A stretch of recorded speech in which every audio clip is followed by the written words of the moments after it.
ერთ გადაწყვეტილებას, რომელსაც წინასწარ ვიცით, რომ გელათში მივიღებთ, ჩვენ არის ასეთი რამ, რომ ჩვენ მივმართავთ გელათიდან საქართველოს ხელისუფლებას, ამაზე შეთანხმებული ვართ, რომ რადგან გვინდა ჩვენ, რომ ყველა ამბობს, რომ მე საქართველოსთვის ვიბრძვი.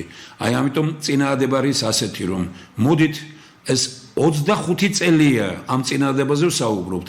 საზოგადოება უნდა იცოდეს, ეს წინააღმდეგობა მოდის 2001 წლიდან.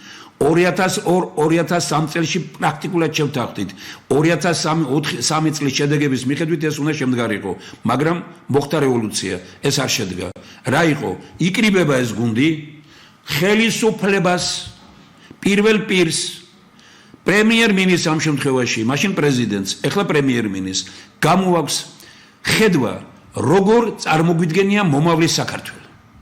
რამდენი ხანი 1 საათიანი უნდა მოხსენება საათნახევრიანი, ოღონდ ეს პირდაპირ სატელევიზიო გადაცემით მიდის და ვისაც აქვს სურვილი რეგისტრაციაში გატარდება ყველა დავესწრებით, მიდის პირდაპირ გადაცემით, მთელ საქართველოს შეუძლია უსმინოს, ამაზე დიდ დათათბირება რა იქნება და ვეუბნებით რომ ესე იგი გამოიტანოს მთავრობამ როგორ ხედავს ის ქვეყნის მომავალს.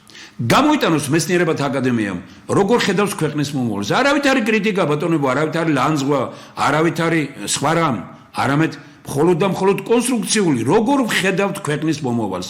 ხელისუფლება, მეცნიერები, მე მაშინ ვამბობდი, რომ მე იმერეთის ხედვას წარმოვადგენ და ვამბობდით იმას, რომ ყველას, რომელ გუბერნატორსაც აქვს და ან მინისტრს აქვს ასეთი პროგრამა და ხედვა გამოიტანოს მეცნიერებათა აკადემიამ, როგორ ხედავს ქვეყნის მომავალს.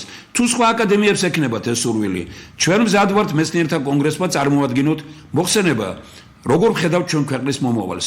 მოისმინოს ეს საქართველოს მოსახლეობამ, ყველა პოლიტიკურ ძალას, ვისაც ექნება სურვილი, მიიღოს მონაწილეობა, თუ მოხსენებები 1 საათიანი იქნება, 15 წუთიანი გამოსვლო ყველა პოლიტიკურ პარტიას.